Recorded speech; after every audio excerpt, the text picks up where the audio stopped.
আজকের ভিডিওটিতে 2025 সালের মাধ্যমিক এবিটি এর টেস্ট পেপারের পেজ নাম্বার 752 জিওগ্রাফির অবজেক্টিভস কোশ্চেন সলভ করব। সমস্ত উত্তরের পিডিএফ আমার টেলিগ্রাম ও হোয়াটসঅ্যাপ চ্যানেলে তোমরা পেয়ে যাবে। তো সবার প্রথমেতে আমরা সঠিক উত্তর নির্বাচন করব। তো প্রথম প্রশ্নেতে বলা হয়েছে, দেখো যে আরোহণ প্রক্রিয়ায় সৃষ্ট একটি ভূমিরূপ হলো, তো এর উত্তর হবে বালিয়াড়ি। তারপরে প্রশ্ন, ধনুকাকৃতি বদ্বীপ গঠিত হয়েছে, তো এটা উত্তর হবে নীলনদের মোহনায়।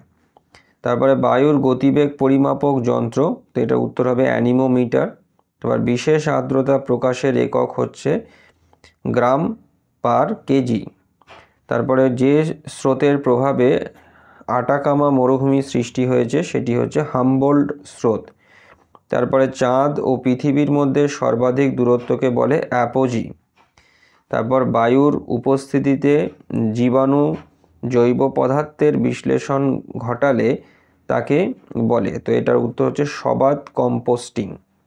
তারপরে বর্তমানে ভারতে কেন্দ্রশাসিত অঞ্চলের সংখ্যা 8টি। তারপরে প্রশ্ন, মালাবার উপকূলের বালিয়াড়িগুলিকে স্থানীয় ভাষায় থেরিস বলে। তারপর ভারতের বৃহত্তম সেচ খাল হচ্ছে ইন্দিরা গান্ধী খাল। তারপরে চন্দন গাছ একটি পর্ণমোচী উদ্ভিদ। তারপরে বল উইভিল পোকার আক্রমণ ঘটে, এটা হচ্ছে তুলো চাষেতে বল উইভিল হয়। তো এখানে কফিতে দাগ দেওয়া আছে, তো এটা ভুল দাগ দেওয়া আছে এটা, তো এটা হবে তোমার তুলো গাছেতে মানে কার্পাস গাছেতে বল উইভিল পোকার আক্রমণটা ঘটে। আচ্ছা, এরপরেতে ভারতের প্রাচীনতম সড়ক পথ, তো ভারতবর্ষের প্রাচীনতম সড়ক পথ হলো NH2। তারপর একটি সূর্য সমলয় উপগ্রহের উদাহরণ হচ্ছে IRS। এরপরের যে পার্টটি রয়েছে সেটি হচ্ছে শুদ্ধ এবং অশুদ্ধ নির্বাচন। তো প্রথম প্রশ্নতে বলছে, দেখো যে মরু সমপ্রায় ভূমিকে ইনসেলবার্জ বলে, তো এটা অশুদ্ধ হবে। তারপর নৈশদ্যুতি মেঘ সৃষ্টি হয় স্ট্র্যাটোস্ফিয়ার স্তরে, তো এটাও অশুদ্ধ হবে। তারপর শীতল ও অধিক লবণাক্ত জল অন্তঃস্রোত রূপে প্রবাহিত হয়, তো এটা শুদ্ধ হবে। তারপর ফ্লাই অ্যাশ লৌহ ইস্পাত শিল্প কেন্দ্রে ব্যবহৃত হয়, তো এটা অশুদ্ধ হবে।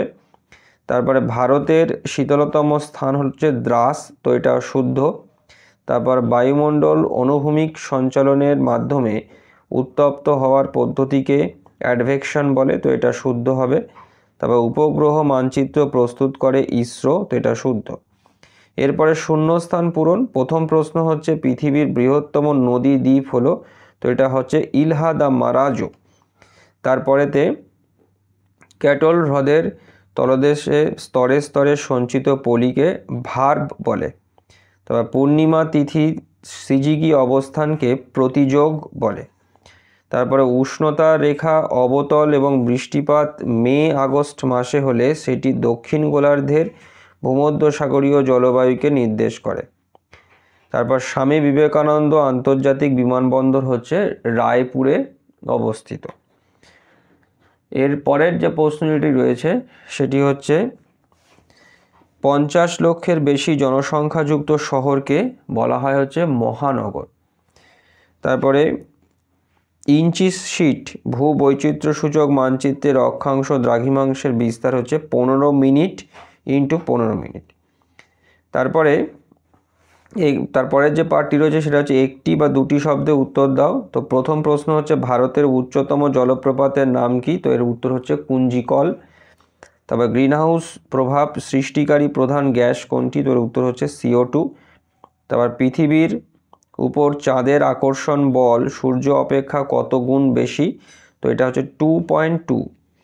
তারপরে জৈব ভঙ্গুর বজ্র কোন রঙের পাত্রে রাখা হয়, তো এটা সবুজ রঙের পাত্রে। তারপরে তরাই অঞ্চলে শিবালিক হিমালয়ের পাদদেশে নুড়ি ও কাঁকড় মিশ্রিত পলি মাটিকে কি বলে, তো এর উত্তর হচ্ছে ভাবর বলে।